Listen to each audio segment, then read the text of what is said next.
Welcome back to another episode of Miles and Bodyweight Training. Today we're going to be looking at the 4 most important core exercises for gymnastics and calisthenics.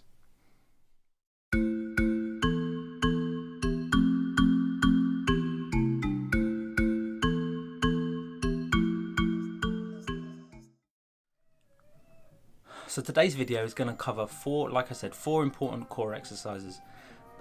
These exercises are probably crossover with every calisthenics or gymnastics move that you do, from tumbling to strength movements to handstand and skill movements. We're going to try and look at what I think is the really important parts of it, not only the movements and their progressions, but also the body shapes and how to be aware of certain body parts to acquire the best position for any given movement. So we're going to start off with a warm-up, and the warm-up isn't just to get the blood flowing and get the body warmed up. In this case, it's really going to be to focus on how we're going to articulate the upper back and the pelvis. Now, what I'm doing here is very similar to a cat-cow pose. I mean, it more or less is a cat-cow pose, which is a yoga movement, but I'm not so much focused on the arching of the back. This is more for the scapula and really try to understand what the scapula feels like when it's completely rounded and expanded. One of the most important aspects of this is to try to identify how your body's moving. When you have that rounded back, what you want to be trying to do as well is tuck that pelvis in. Might be a little bit hard to see by the video, but what we want to try and get is a completely rounded upper back and then a flat sort of low back, and then the tucked pelvis creates that sort of straight line. So whilst establishing that movement pattern, what you want to be looking for is for yourself to just move in and out of this position, okay? We want to try and focus on getting that thoracic spine, that whole upper back region here. We want to try and get it as high to the ceiling as possible, okay? And at the same time, within the movement, you want to try and be tucking that pelvis up, tucking that pelvis under to create that straight line, okay? If you struggle to try to identify how your body's moving, just film yourself, okay? This is actually one of the most important parts of all of this journey, because without someone on hand and a coach to give you cues, for instance, it's actually quite challenging, and we're very visual learners. So if you take a video of yourself and then you cross-reference it with, say, this video or another video that you've seen, what it will allow you to do is just check your body position against someone else's body position. And I've always found that this is a super useful tool. Okay, so once we're at this point, we're going to move into the next phase of the core exercises. We all know this is the plank, okay? Now, the most important part of the plank is, again, ascertaining how we're going to approach it with our body shape. And you can see from the video here that from the tip of my toe all the way to my elbows, we've got this sort of connected body, okay? There's no part of the body that's draping, there's no part of the body that's, taking away any load. So a lot of people stick their bum in the air, for instance, and this then forces the load directly on the elbows, and some people get painful elbows as a result of this. What we want to try and do is create continuity between your elbows that are on the floor and your toes, okay? That should be one solid piece, okay? Now, this is actually quite hard to figure out what this kind of means, but if we're working a step backwards and we're looking at the the scapular articulation exercises in the previous section, then you will at least have a better understanding, which is why it's actually really important to do these exercises, okay? Become aware of every part of your body, and that is definitely what gymnastics advocates. Okay, so within the plank itself, there's a couple of variations to make it a little bit more challenging. One of them is what I'm doing now, which is moving your elbow slightly forward. This really does bring into play the lats and a little bit more strain on the shoulders. But again, it's actually because you then tend to go lower to the ground, it's actually harder to create that thoracic expansion. So you have to really focus and push against it. And then it's really the last variation, which is like anything in this game, is just adding some weight. I like to use a sandbag. I didn't actually film me putting the sandbag. I didn't have anyone to help me, and it's actually quite hard to load a sandbag on your back by yourself and then try and get in the position. It helps if you've got a partner or someone alongside you that can just put the sandbag on your back when you're already in the plank position. But that's really, maintaining exactly the same body shape and position, and then just having that weight and try and hold it. So then we'll move on into the lovely front support. The front support is a movement where you're now on the palms of your hands. You ideally want to place your shoulders just above the hands. I tend to have mine a little bit further forward because it's obviously slightly harder, but one of the most important aspects of this is to develop your straight arm technique. Okay, now you can see from my video here that the straight arm technique is to completely lock out your elbows. Okay, so you can see here that my elbows are completely locked out. Okay, they're not like this, they're not like this, they're completely locked out. Now this takes a little bit of practice to actually do, because not many people have the luxury of just locking out their elbows, or even do it. A lot of times people are, let's say, bicep curling, and they don't fully extend the elbow here, or the arm, they don't fully extend it. So it means they're always cutting, even though they think they're going full range of motion, they're usually stopping about here. Okay, and your body gets very used to holding the tension at this point. Okay, what we need to start doing is allowing our body to go into this full lockout. Okay, and then when your hands are pressed on the floor like so, is to externally rotate the shoulder and bring the elbows to face your sort of knuckles. Okay, you keep doing this over time. You can mix it with the sort of articulation that we did at the beginning of this sort of video, but once you develop that straight arm strength, you're going to deploy it everywhere. Okay, it's one of the most fundamental things for things like the planche, the handstand. Most importantly, you want to be efficient and hold a handstand, you're going to need good straight arm strength and actual straight arm mobility. So just as the plank, the position for the rest of the body stays exactly the same. Of course, you're a little bit higher up because you now you have this much range of motion, or this much range from the floor, but everything else stays the same. And of course, the variation for this is just basically add weight to your back if you want to increase the stimulus. From this point, we're going to go into the famous hollow hold, or what the gymnasts actually call the dish hold. We're going to turn around now and lie on our back. Okay, now this is really challenging because we now have the weight of our legs to consider and the weight of our upper body to consider. Okay, and it's really going to focus. It's actually probably, I would say, a little bit harder than the previous two movements, because whilst you might be able to find the other two positions and work towards getting that good body shape, you just need to remain tight. Okay, the dish and the dish hold, for instance, actually requires some strength in the abdominal region.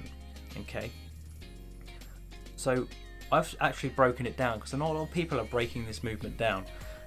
I'm starting by just lying on the floor. Okay, and now from this position, you're going to put your soles of your foot on the floor, and you're going to just lift up your pelvis from the floor. Okay, and what you're going to try and do from here is just articulate that pelvis and tuck it under, and just play about with that position. Just oscillate between tucking the pelvis under and going through that range of motion.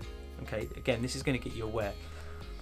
The fundamentals of this movement is to keep the lower part, so your glutes, your sacrum, which is your tailbone, and the lumbar spine flat to the floor.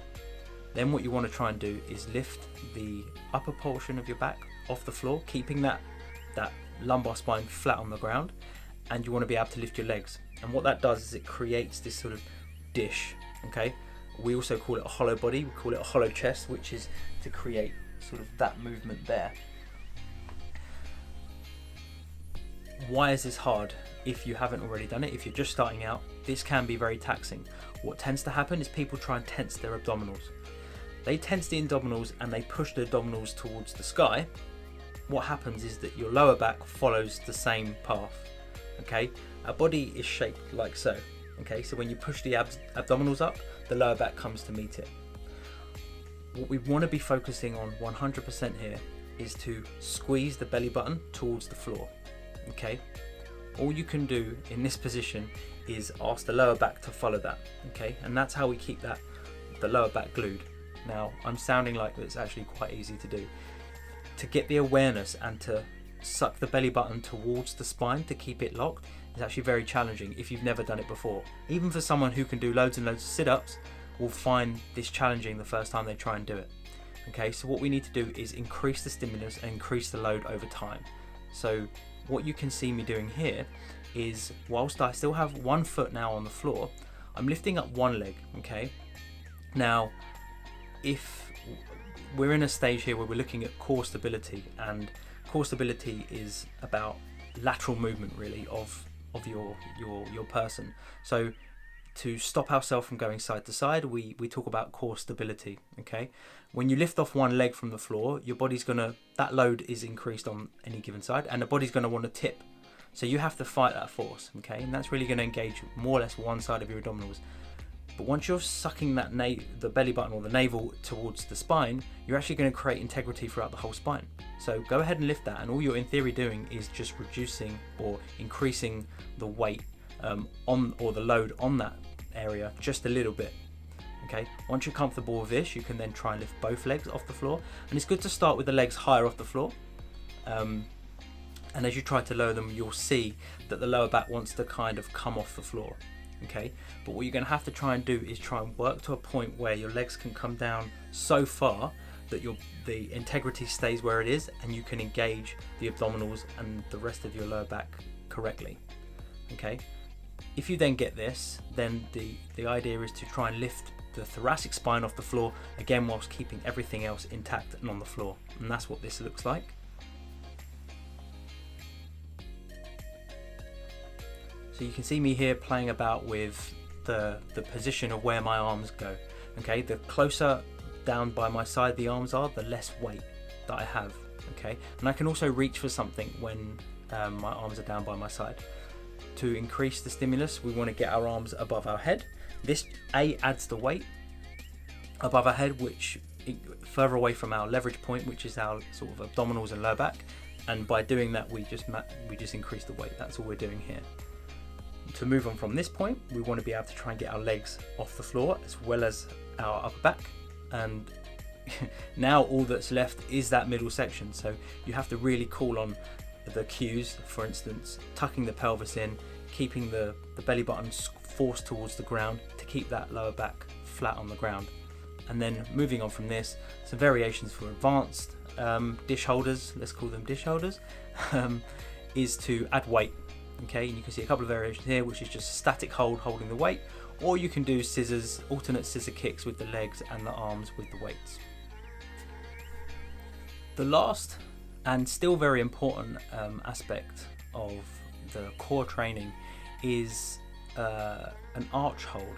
Okay, so for this you're going to lay on your front. Okay, and again there's a couple of variations to make it more challenging as you progress, but the idea of this is to create on the posterior chain, which is basically from all of the muscles down the back of yourself, and bring everything together. Okay, so this is going to call on things like the hamstrings, your calves, the lower back, the thoracic spine. Okay, and it's really going to strengthen that area. It's very, very different to the dish hold. Some people favor this over things like the dish hold and vice versa, but I want to actually just step on something which is, I think, a really big sort of misconception in the whole fitness world, which is what it means to have a strong core. A lot of people, when they talk about the core, are really talking about this tiny portion here, which is sort of below the chest to your sort of just below your belly button, or the abdominals, whatever you want to call it. And I guess some people more think of it as the midriff, but your core is actually the bridge connecting your upper body and your lower body. Okay, so as part of the core structure, you're really looking at your thighs, your quadriceps and your hamstrings, and your upper body. Your chest is part of your core. All the back muscles are part of your core, and even your biceps and triceps are part of that core. Okay, because if you're hanging on something, you need to have good core strength, which is the bridge from here all the way down to your core, so you can hang and not sway and wobble. And for instance, if you're doing a deadlift or a squat and you've got to have a good core, it's the bridge between your legs and your upper body to stop yourself from collapsing. Okay, so everything is connected. Let's not think of the core as just this middle section here, which is about doing crunches and stuff like that, but it really is going to focus on making the whole body connected. Okay, so going back to the video, is basic just in the arch support is just to, if you're really starting out and you can't do it, one of the most important parts of this is to keep your toes together. Okay, so you have to force your toes together. Anyone who actually can do this already, I'm challenge you to focus on keeping your toes together. They may be apart. A lot of people just do this. They sort of put their hands by the head, they arch back like so, and their feet are away from each other. Put your toes together and see if your hamstrings don't explode. Okay, and that just goes to show you how integral the hamstrings are to the core and everything up the chain. You need to put your feet together, see how that works out for you. And if you're just starting out, all you need to do is leg raises. Okay, so you're just going to activate. You're going to activate the glutes and the hamstrings. See how that goes. Once you do that, you can then do the upper portion of your body and just lift off the chest from the floor, keeping the legs planted. Once you get good at that, move on to the next stage, which is basically lift your chest off the floor as well as your feet off the floor and create that real arch. That's what we want to see. And of course, like anything, add a bit of weight at the end to just increase the load. So I think we'll leave it probably there for now. I hope that's given you a really good insight into the principles of core training, and hopefully an oversight of what the core actually means. I'm trying to really convey the message and break a lot of sort of, not going to say myths, but a lot of sort of misconceptions around types of training, and really focus on the technical elements of all these movements. If of course you have any questions, feel free to comment. I will be happy to answer any questions. I try to cover as much as I can in these videos. Certain things I'm sure will get missed, but yeah, give me a shout in the comment section. Like and subscribe. That kind of gives me motivation to keep making more videos for you guys. And yeah, I'll see you guys next time.